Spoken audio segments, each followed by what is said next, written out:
Jadi pada kali ini kita akan ngebahas tentang dinamika 1 minggu paling ekstrim di Bursa Efek karena MSCI.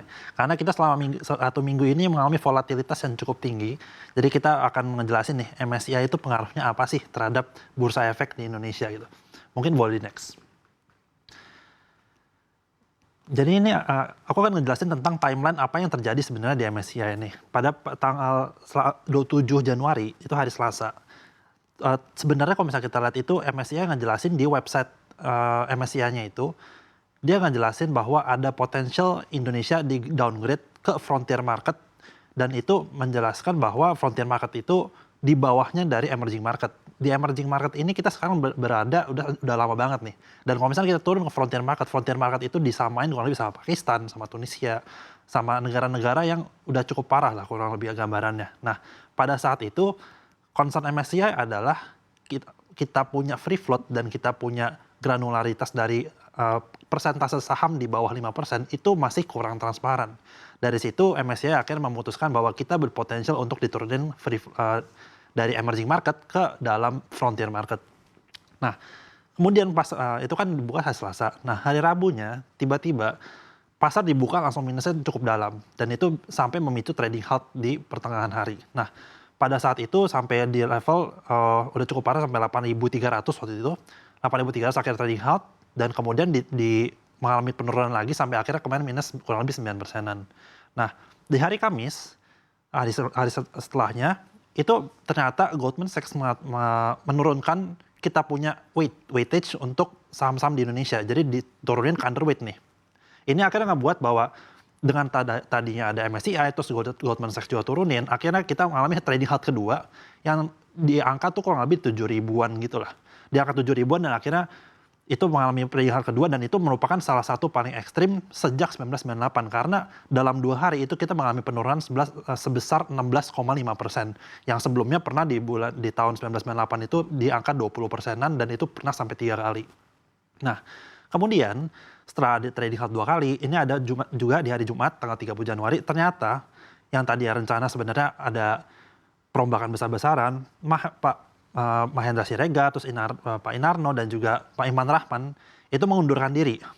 Ya padahal sebelumnya itu dia melakukan konferensi pers dadakan terkait dia perubahan free float dan juga pengen supaya ada demutualisasi dan lain-lain. Ternyata mengundurkan diri, dan akhirnya pada hari Sabtu itu ada PLT baru di mana Ibu Friederika dan juga ditunjuk sebagai Ketua OJK, dan kemudian yang kedua itu adalah Pak Jeffrey Hendrik, di mana dia ditunjuk sebagai PJS untuk Direktur Utama Bursa Efek Indonesia. Boleh di next. Nah, kemudian pada hari Minggu itu ada konferensi pers juga terhadap di Bursa Efek. Jadi di situ ada Pak Pandu Syahrir, terus ada juga dari Pak Rosan Husani, terus juga ada dari Ibu Ketua OJK yang baru itu Bu Frederika, dan juga ada Direktur Utama Bursa Efek. Dia menjelaskan nih, kurang lebih kemarin tuh Pak Rosan tuh ada sempat bilang bahwa di dalam pertemuan dengan investor global, dia itu sangat menyambut baik sekali terhadap bursa yang ingin ngasih tahu kurang lebih 1-2% ini tuh jadi dibuka datanya. Dan ini kan nanti juga bakal jadi ada impact positif juga ke dalam market, karena ini sangat-sangat dibutuhkan. Dan nah, terus di konferensi pers yang sama, Pak Pandu Syahrir ini juga sebagai CIO Danantara, dia menyebutkan bahwa Danantara ini akan menjadi liquidity provider di dalam negeri, terutama di Bursa Efek Indonesia, karena dengan adanya volatilitas ini diharapkan liquidity provider ini sebagai penstabil harga gitu. Nah, terus di situ juga dijelaskan bahwa ada 8 jurus yang pengen diutamakan, tapi sebenarnya yang paling kalau misalnya saya lihat itu ada 3. Yang pertama itu dari demutualisasi. Terus yang kedua ada free float 15%, itu sangat-sangat ditekenin juga. Sama yang ketiga itu 1-2% itu pengen dibuka ke publik. Nah, pada hari Senin itu juga dari Bu Friederika juga ngejelasin bahwa dia pengen supaya 1% dan 2% ini benar-benar nanti bakal dibuka ke market dan dipublikasikan sampai dengan kurang lebih di akhir Februari atau di awal Maret. Nah, ini kan menunjukkan komitmen kita, dan ini kita kasih sinyal ke investor bahwa sebenarnya kita itu ingin supaya kita bebenah di dalam bursa kita itu seperti apa, dan kita pengen supaya kedepannya investor yang mau masuk ke sini benar-benar bisa invest dengan capital yang cukup besar, karena kita membutuhkan capital yang sangat-sangat besar untuk bisa ngangkat IHSG juga dan juga ngangkat bursa kita. Dan pada 3 Februari itu sebenarnya masih cukup sideways aja, sampai sekarang pun masih sideways, jadi masih di angka 8.000 sampai 8.100-an. Dan itu sepertinya investor sekarang masih wait and see, walaupun tadinya Danantara udah masukin sebagai liquidity provider dan juga beli-beli saham-saham yang mungkin masuk dalam kriteria dia, karena di Danantara itu Pak Pandu menjelaskan bahwa ada beberapa kriteria di mana ada cash cow dan juga market cap-nya cukup besar, free float-nya juga cukup tinggi, dan itu menjadikan salah satu kriteria lah kurang lebih begitu. Jadi ini kurang lebih 1 minggu yang benar-benar penuh dengan tantangan karena ada MSCI, ada Goldman Sachs, dan juga pengunduran dari jajaran direksi dan juga ketua OJK. Ini menjadi salah satu minggu yang paling padat dan juga paling ekstrim di bursa selama sejarah di Indonesia. Boleh di next. Nah, ini kurang lebih gambaran kinerja di bursa. Bisa dilihat di sebelah pojok kiri situ, IHSG sampai turun kurang lebih 16,5% itu dalam waktu 2 hari aja. Dan akhirnya kita sempat mengalami rebound sedikit, dan sekarang udah di angka 8.146 sebenarnya. Dan ini kan sebenarnya ada sentimen positif juga nih. Cuman kita kan perlu wait and see nih, karena pertama di dalam negeri ini kita perlu lihat bahwa investor retail itu sangat suka dengan MSCI Play. Nah, MSCI Play ini sebenarnya kan baru muncul belakangan ini, dan MSCI Play ini sangat-sangat difokusin sama investor karena potensial dari growth ini cukup tinggi. Jadi karena seperti ini, kemarin kita bisa lihat bahwa ketika MSCI mengeluarkan pengumuman itu, kita bisa lihat bahwa perusahaan-perusahaan MSCI Play ini mengalami ARB saya beberapa kali gitu, sampai 3 kali, bahkan sampai sekarang juga ada yang masih lanjut lagi. Dan ini implikasinya adalah IHSG bisa turun sampai sedemikian rupa, walaupun sebenarnya sedikit rebound. Karena kalau misalnya kita lihat hari ini sebenarnya reboundnya karena perusahaan-perusahaan dengan fundamental bagus kayak consumer, dan juga ada saham-saham perbankan yang weightingnya kan dia tinggi. Jadi kalau misalnya naik sedikit, walaupun dia naik sedikit, dia weightingnya tinggi, jadi IHSG cukup reboundnya cukup tinggi. Kurang lebih begitu untuk di saat ini. Boleh di next.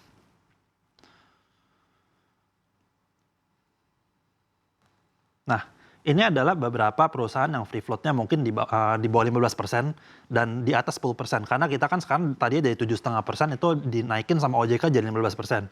Ini ada beberapa perusahaan besar yang aku ambil.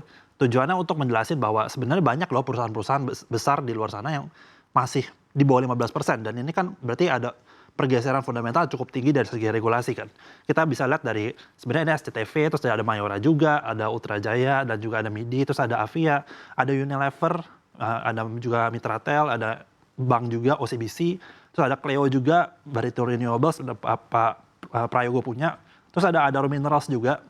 Ini juga ada PNBN dan TPIA, Games, dan juga KF. Jadi masih cukup banyak, kita bisa lihat di sini dari segala macam sektor ada. Dan free float-nya itu bisa kita dari 14,93 sampai 10,18. Mungkin boleh di next lagi, ini mungkin yang lebih tinggi lagi gitu, lebih kecil lagi free float-nya.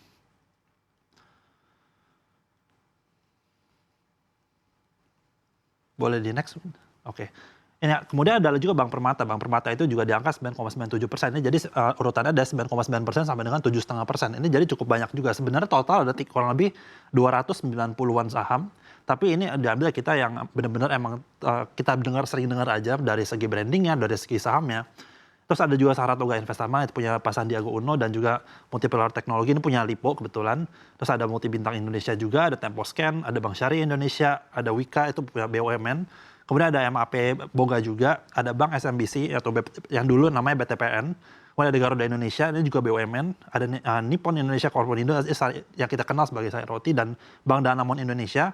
Kemudian ada Bank CIMB Niaga, dan juga ada HM Sampurna yang sangat-sangat besar kita tahu, dan juga ada Linknet sebenarnya. Ini di ranah 10 sampai dengan 7,5%. Boleh di next.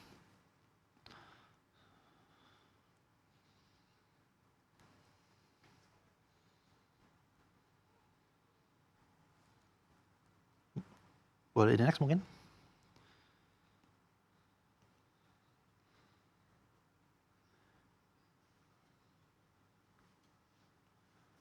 Oke, jadi kurang lebih seperti ini sih gambarannya. Jadi ini adalah beberapa perusahaan-perusahaan yang emang sebenarnya bisa kita perhatikan, karena dengan keadaan seperti ini mengindikasikan bahwa sebenarnya kita punya potensial untuk kenaikan dari 7,5 sampai 16% ini membutuhkan kurang lebih dana sebesar 170 triliun.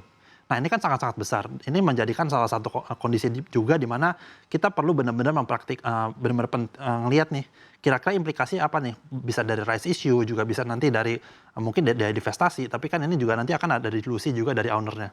Ini kita perlu sedikit ngelihat juga kurang lebih nanti seperti apa ke depannya, karena setiap gerak-gerik yang dilakukan sama regulator, terutama dengan OJK dan juga bursa efek yang baru, ini akan nanti memberikan dampak yang cukup penting bagi keberlangsungan bursa kita. Karena bursa kita ini sangat membutuhkan inflow dari asing, dan kita masih wait and see seperti apa